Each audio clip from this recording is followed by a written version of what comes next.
ढुल्लू महतो के आतंक से इतना परेशान है, वो हम लोग को इस हद तक परेशान कर चुका है कि लास्ट ऑप्शन हम लोग के पास मरना और कुछ भी नहीं बचा है।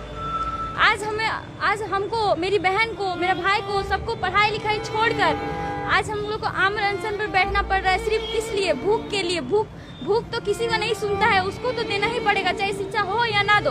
पहले शिक्षा आधी रोटी खा के ही पढ़ लेंगे, लेकिन पहले आधी रोटी मिलनी तो चाहिए। ये ढुल्लू महतो, बागमारा के विधायक ढुल्लू महतो पर अब तक दर्ज हुए 42 मुकदमे, अधिकतर में हो चुके बरी। इतना सारा केस लेके वो कैसे आज तक बाहर खुलेआम घूम रहा है, सबको मार रहा है, पीट रहा है। मेरा मम्मी पे उसका पत्नी आके मारती है, पीटती है, हमको उसकी पत्नी आके मारती है, पीटती है। किस हक से मारती है, पीटती है? क्या उसका पति इतना बड़ा मुजरिम है इसलिए इस हक से मारती है? ये तो गरीबों का मसीहा कहलाता है। गरीबों का मसीहा बोलने से कोई गरीब का मसीहा नहीं हो जाता। वो एक राजनीतिक का खेल है, जो राजनीतिक में सब आते हैं और ये बोलते हैं कि हम राजनीतिक में आए हैं, राजनीतिक करने के लिए नहीं, लोगों का सेवा करने के लिए। लेकिन ये एकदम झूठ है।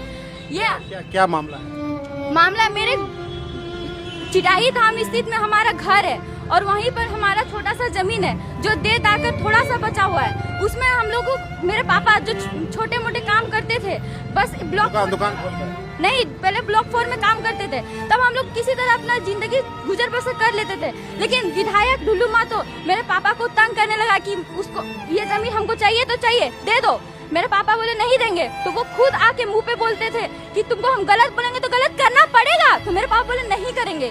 इस तरह करके बहुत बार झगड़ा हुआ, 2 साल से 3 साल से झगड़ा पर होते रहा। लास्ट में क्या किया, मेरे पापा को दुकान वहाँ जहाँ काम करते थे ब्लॉक 4 में, वहाँ से निकाल दिया, बिना कोई गलती, बिना कोई इसके।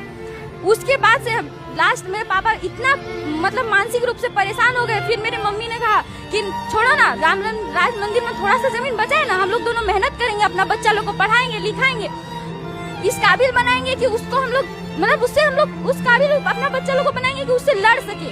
क्योंकि शिक्षा ही एक ऐसा मात्र साधन है कि गरीब आदमी किसी से लड़ सकता है।